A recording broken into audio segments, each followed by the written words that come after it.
Então, meu povo, brotei, videozinho de leve aqui. Deixa eu só dar uma informação pros senhores. Eu acho que eu gravei 2 vídeos, cara, e talvez eu só mande no ano que vem, né? Hoje é dia 30 que eu estou gravando esse vídeo, dia 30/12.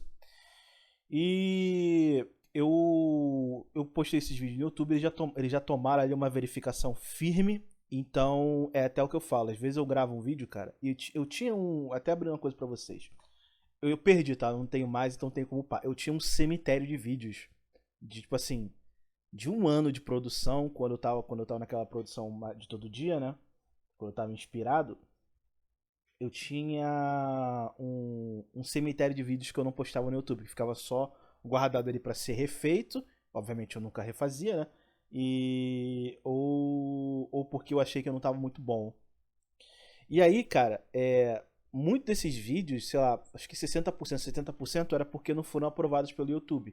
E lá com a plataforma, que eu vou deixar, obviamente, o link na descrição, é bom vocês se cadastrarem. Porque vai começar, como eu vou começar a apertar um pouco mais no ano que vem, é um pouco a produção de vídeos, né? Muito provavelmente vai ter vídeos que não vão ficar no YouTube, então vão ficar lá na plataforma, então vocês vão acabar não vendo se vocês não tiverem cadastrado lá. Dito isso, vamos entrar aqui no assunto, né? O assunto é o 38. Os senhores devem saber que ele falou sobre a questão da escravidão lá e deu um BO absurdo. Mas. E pra falar a verdade, cara, eu sei que muitos dos meus ouvintes aqui são apaixonados pelo 38.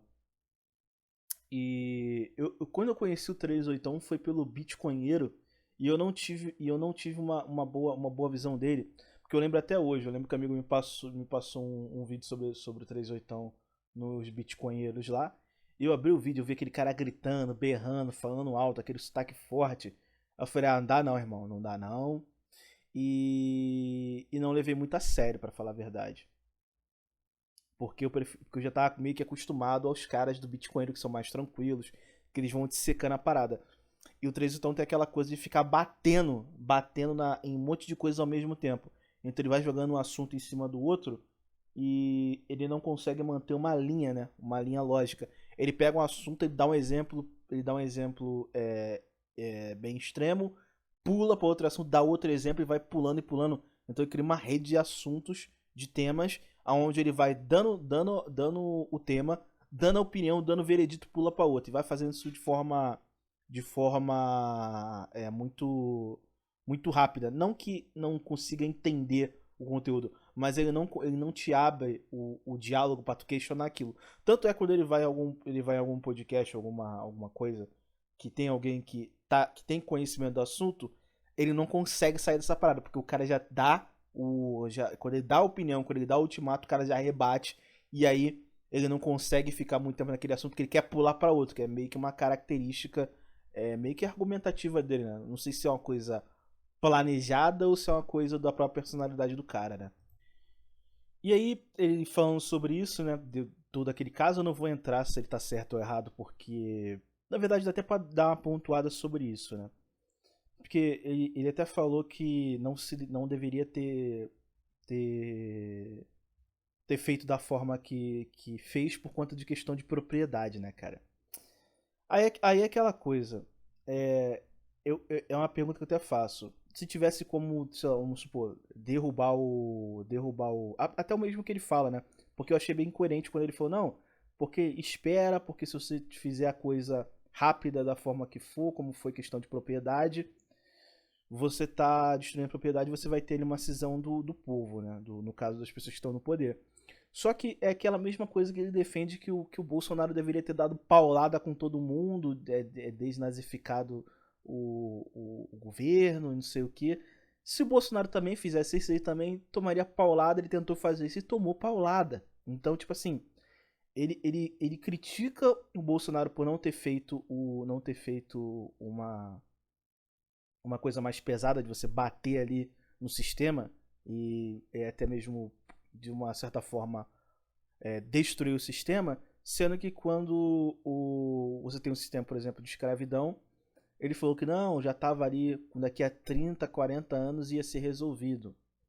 quando, na verdade, porra, não tem como, cara. Você vai falar pro cara, não, fica aí mais 40 anos pelo bem da sociedade, porque senão vai ficar, um futuro pode ser pior. E aí é aquela coisa, não dá pra saber, cara. Não dá pra saber se seria pior. Porque, por exemplo, você pega o caso do Brasil, se ele deixa da forma que estava, os países europeus iam ficar enchendo o saco do Brasil como já estavam, como a Inglaterra já estava enchendo o saco do Brasil naquela época. Se ele deixa como estava, demoraria muito mais o processo de integração dos próprios negros na sociedade. E também a gente não sabe o que ia acontecer. É tipo assim, você não sabe se o Brasil ia postergar isso por mais tempo ou encontrar uma válvula de escape para aquela situação, né? E até mesmo uma coisa que é muito comum, que eu tenho muita dúvida sobre isso com o Dom Pedro II, é se ele deveria ter parado o golpe, né? Porque ele teve três oportunidades. Então, quando ele tava em Petrópolis, estava na cidade imperial, ele já tinha sido comunicado que tinha os revoltosos, né? E ele cagou. Na primeira vez que chegou a informação pra ele, eu conheço meu patrício, eu conheço o meu povo, não vai dar em nada. Aí teve a segunda vez, quando começou a ficar mais sinistro, até se eu não estiver enganado, o Rebouças chegou e deu um parecer pra ele, falou, ó, faz isso, aquilo, porque senão você provavelmente vai se ferrar. Ele cagou a segunda vez. E na terceira vez, quando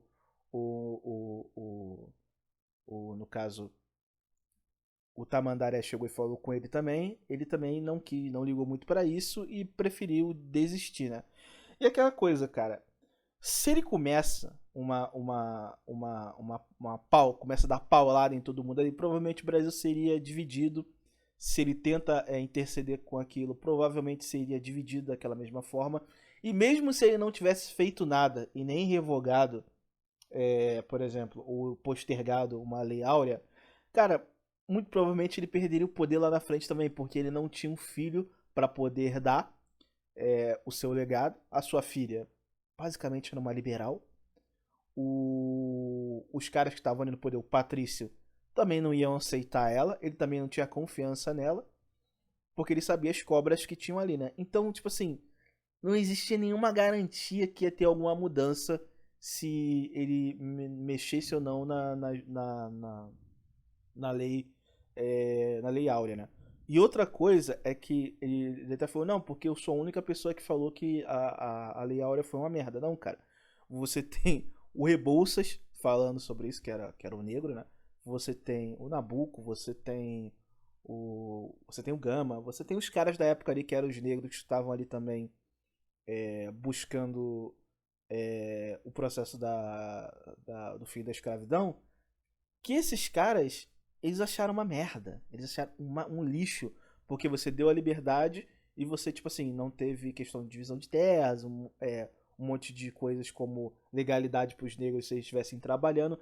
Então, até aqueles negros que estavam na época da política falando sobre aquele vivendo aquilo, eles acharam a lei uma merda. Então, tipo assim, ele não foi nem o primeiro a falar isso.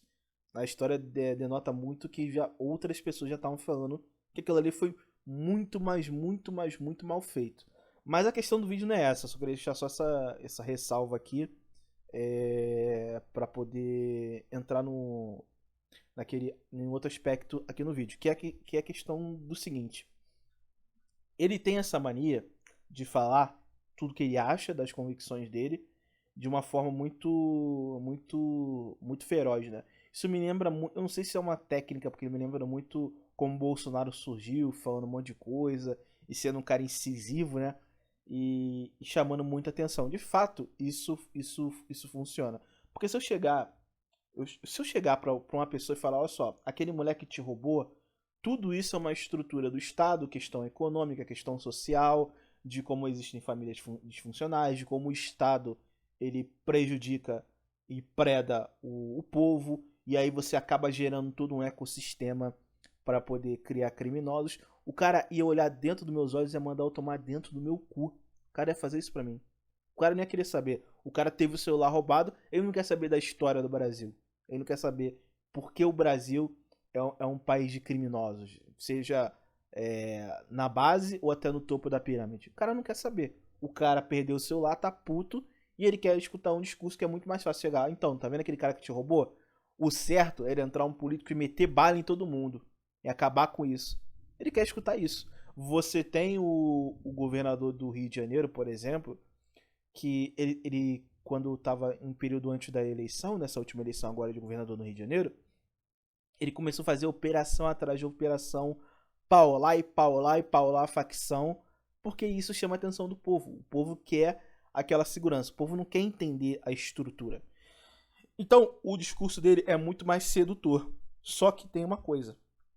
Quando você vai muito para esse discurso de enfrentamento e você vai colocar suas opiniões de forma forte perante a sociedade sem um mínimo de discernimento de quem está do outro lado, muito provavelmente você vai se fuder. A sorte do 38 é que ele tem dinheiro pra caralho e ele está fora do país. Senão, uma hora ele ia acabar sendo predado também, né?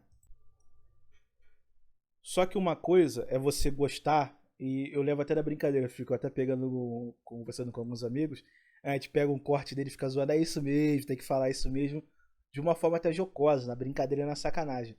Mas no mundo real, cara, isso não dá certo. Por exemplo, vamos tirar o 38 da jogada e vamos colocar o exemplo do Bolsonaro. Eu não sei se os senhores pegaram a época da grande ascensão do Bolsonaro, né? Eu lembro que eu ainda tinha Facebook nessa época e eu cansei de ver maluco se fudendo com isso. Porque o cara começava a ficar postando isso o dia todo, postando corte deles, editado e tudo mais. Tinha cara que tava na faculdade, irmão, que o cara pegava. É uma camisa que era muito conhecida, vocês devem lembrar. Que era uma camisa preta com o rosto do Bolsonaro e escrito alguma coisa. O cara ia pra faculdade com uma camisa dessa, cara. E aí tem muitos caras que pensam assim, não, nós temos que lutar, nós temos que ser. Temos que ser bem mais incisivos nisso e botar nossas opiniões a. Botar nossas opiniões à frente e foda-se. Você pode fazer isso. Mas a paulada que você vai tomar do sistema é muito grande, cara. É muito grande.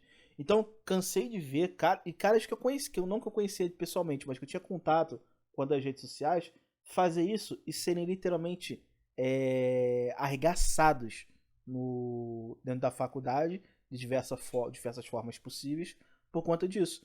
E o cara não ganhava absolutamente nada. Era só porque teve aquela questão de que ele viu alguém meio que representando o sentimento dele e ele quis fazer a mesma coisa, só que ele não tinha o poder, ele não tinha a segurança e ele acabou se ferrando porque o ambiente dele era totalmente contrário disso, né?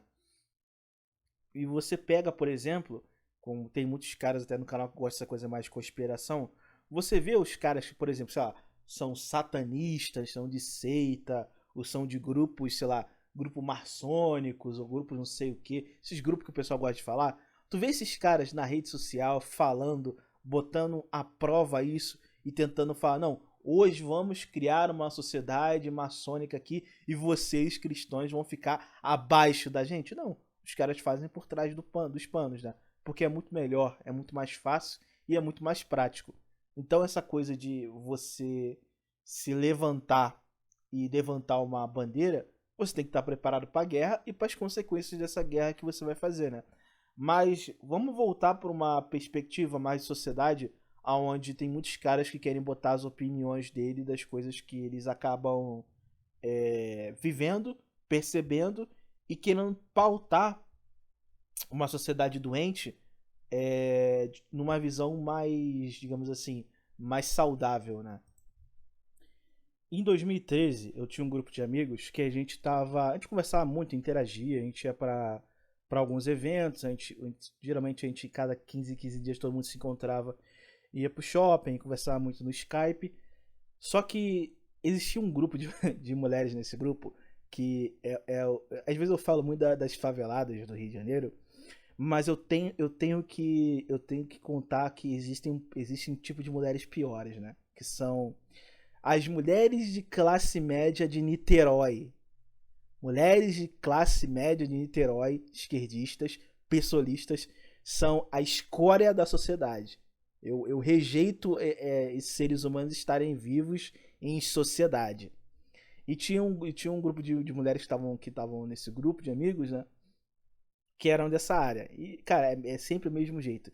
Esquerdista, cheio de marra, fazendo uma faculdade merda, achando que é uma pessoa extremamente uma deusa e com opiniões fortes. E, cara, naquela época eu tava cagando, eu dava minha opinião, não tava nem aí.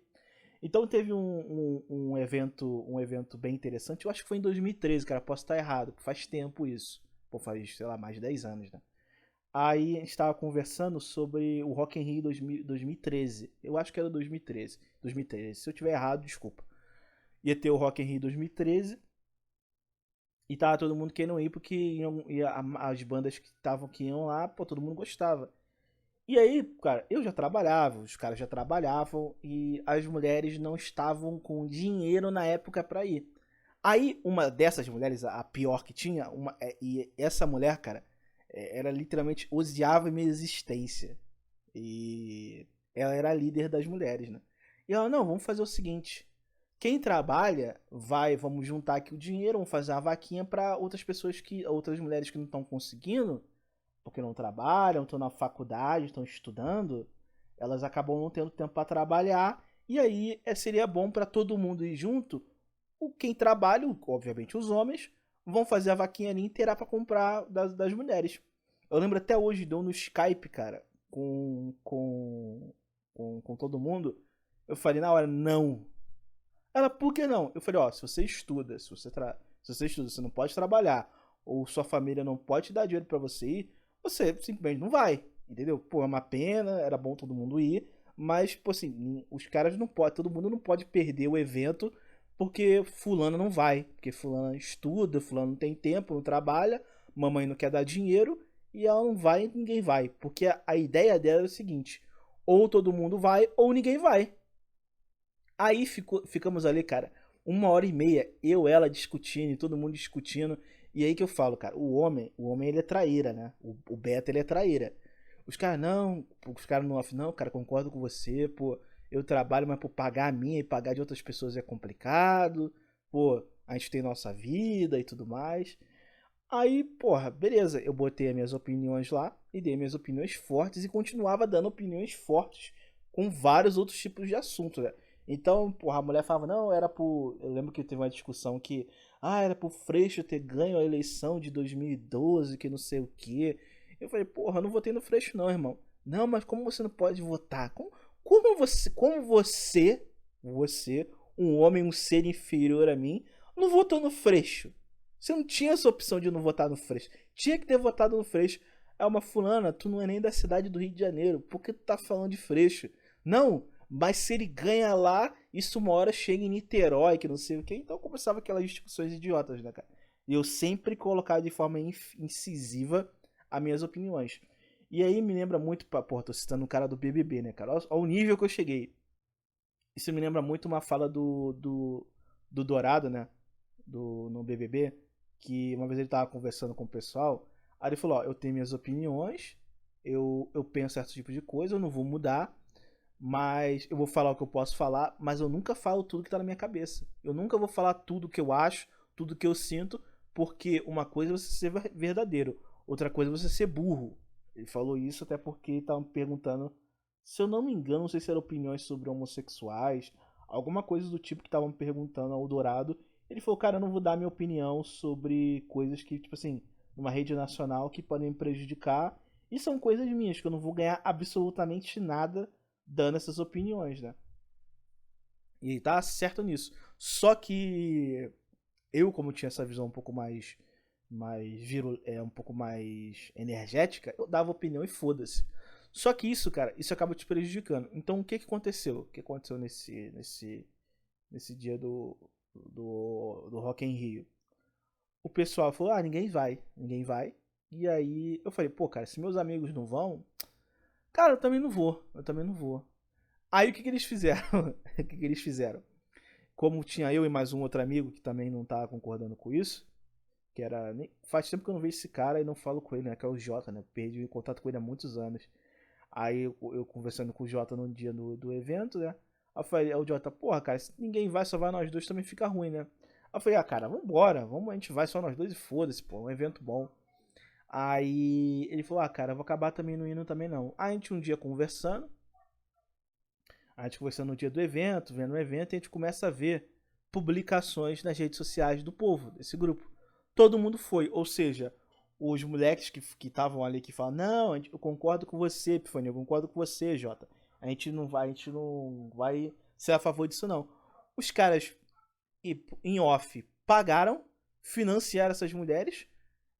Essa mulher de Niterói, ela coordenou tudo.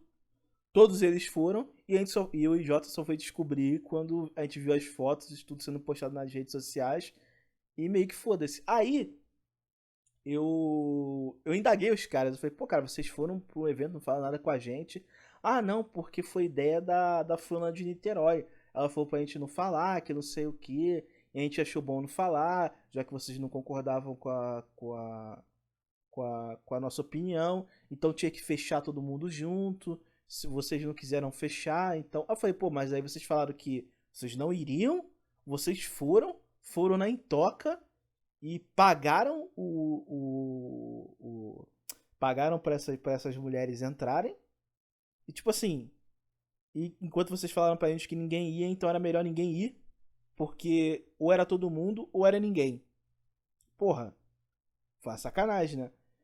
E daí, cara, eu já começava a ficar matutando esse tipo de coisa e você ficar falando tudo que você pensa e dando opiniões muito baseadas na emoção, quando às vezes você não tem todo um background, né, cara? Porque uma coisa é você falar sobre um assunto, tipo assim, sem nenhum conhecimento, muito mais baseado na tua emoção, na tua opinião política, na tua fé, e você acabar se fudendo com isso.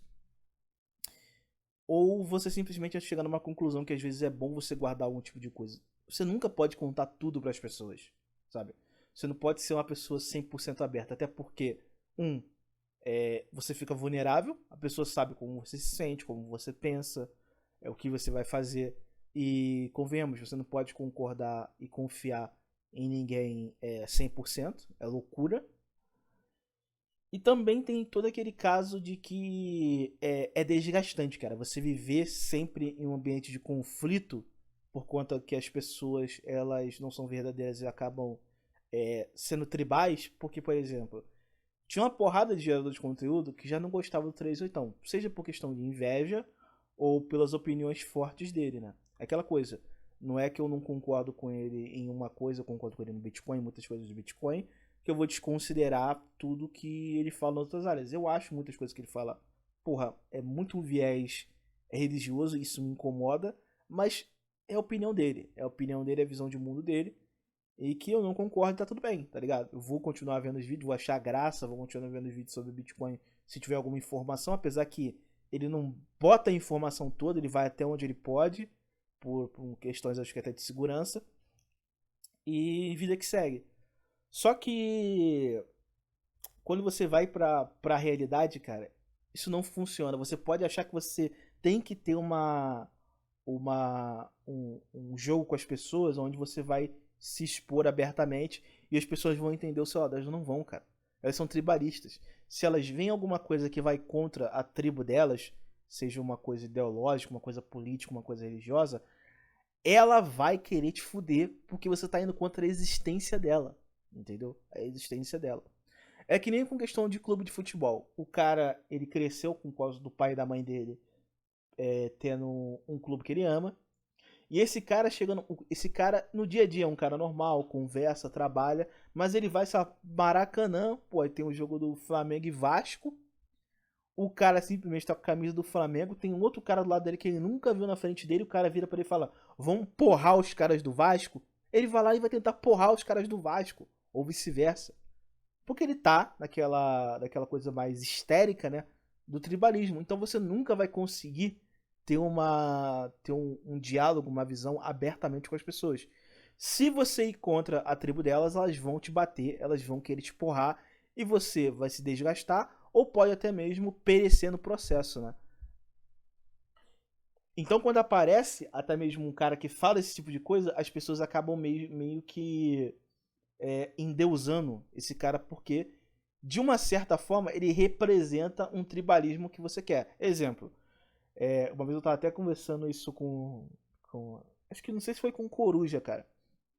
Que quando eles tinham um conteúdo um pouco mais porrador, digamos assim, os caras adoravam. Então quando ele deu, já deu uma freada por conta de leis, por conta de mudar um pouco a estética do canal. Os caras, como assim? Como você não vai ficar reclamando de mulher o dia todo, como você fazia no passado e era uma coisa que eu adorava? Você tem que continuar fazendo isso. Porque não é o que o Coruja está falando, não é o que o Epifania está falando, ou o gerador de conteúdo está falando. É porque o que ele está falando representa aquele sentimento reprimido dele, que ele queria falar e ele não pode, e ele não quer também se expor. Ou é uma noção até mesmo de uma traição quando o cara para de falar sobre aqueles assuntos, né? E isso é uma coisa muito comum. E não vale a pena no final das contas, porque se, por exemplo, eu tomar um processo, Coruja tomar um processo, outro gerador de conteúdo tomar um processo, vocês vão estar cagando, cara. Muitos de vocês que estão até me escutando vão estar rindo e achando graça. Fala, se fudeu, olha lá, ó. Foi peitar, se fudeu. E se eu chegar, por exemplo, falar, pô, eu tomei um processo, tem que pagar 10 mil reais, vou fazer uma vaquinha. Ah lá, o mendigo lá pedindo uma vaquinha. Mas enquanto eu estou falando, enquanto eu estou sendo o interlocutor de um sentimento de alguém, aí vale a pena. Entendeu? Aí pra eles tá tudo certo. Quando eu paro, eu me torno um traidor ou alguém que mudou de opinião e de visão, né? Quando ninguém sabe o que tá por trás das cortinas do show, né? As pessoas acabam não sabendo e elas vão se pautar muito pelo sentimento, né?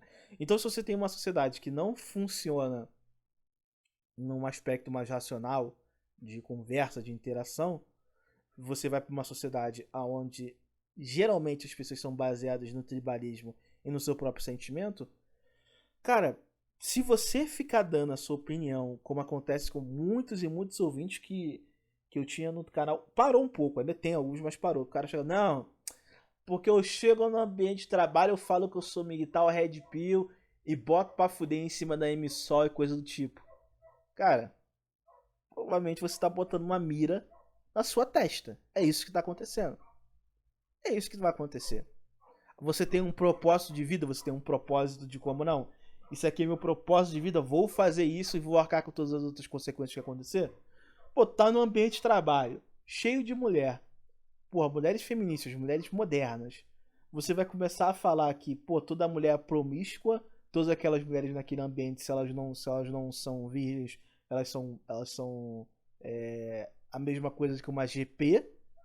O que tu espera que vai acontecer de você? Você vai se fuder. É isso que vai acontecer. Simplesmente você vai se fuder.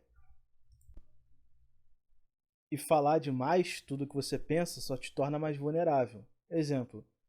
Pô, você tem o exemplo clássico lá do Mamãe Falei, né? O cara tava falando na verdade, não era, na verdade não é merda, né? Ele falou uma realidade no WhatsApp com os amigos dele. Aquilo caiu na mídia, né? Acabou caindo na mídia. Ele se ferrou. Mas antes disso, ninguém cogitaria que ele falaria um tipo de coisa. Todo mundo fala merda, cara. Todo mundo fala besteira no off. Pô, você tem lá os áudios do Lula com a Dilma, ele falando das feministas do Grelo Duro. Tem aquele vídeo maravilhoso dele lá, do Painho, dele falando, não, porque o Rio Grande do Sul é exportação de viado. Então tem um monte de coisa. Todo mundo fala merda no off. Entendeu? Só que quando você começa a expor as coisas assim e dá brecha pra te bater, e até mesmo em alguns casos te prender, acaba acontecendo a mesma coisa que pô, aconteceu com o Monark e tá acontecendo com o 38, como eu disse, sorte dele que ele tá fora do Brasil. Pô, imagina só, cara, como você vai defender em uma sociedade tribalista, ainda mais como o Brasil, cheio de problema de cabeça, você vai defender que não deveria ter acabado com a escravidão porque você acabou com a legalidade da, da posse dos caras que eram o produto privado deles. Pô, como você vai defender isso, cara? Você vai defender esse tipo de ideia, sabe? Não tem como você defender, cara. Não tem como você defender. Você pode falar, não, porque se não fizesse isso, talvez o Brasil seria. Talvez, cara. Mas aí você vai fazer o quê? Você vai deixar os caras ali mais 40 anos ali em escravidão. Algum dos caras vai, tipo assim, deixa mais 40 anos. Beleza. O cara morre 10 anos depois. O cara passou a vida dele toda como escravo. Como é que tu vai defender isso, cara? Sabe? Então, cara, se torna uma coisa extremamente complicada, cara. Extremamente complicada. Ele pode ter ideia e, sei lá, e alguém pode achar que ele tem razão, mas tem certas coisas que não podem ser ditas, cara. Não podem ser ditas. É aquele caso, né, cara? Às vezes eu tô conversando com algum familiar e o familiar tá falando alguma merda, tipo assim, inconcebível, cara. Inconcebível.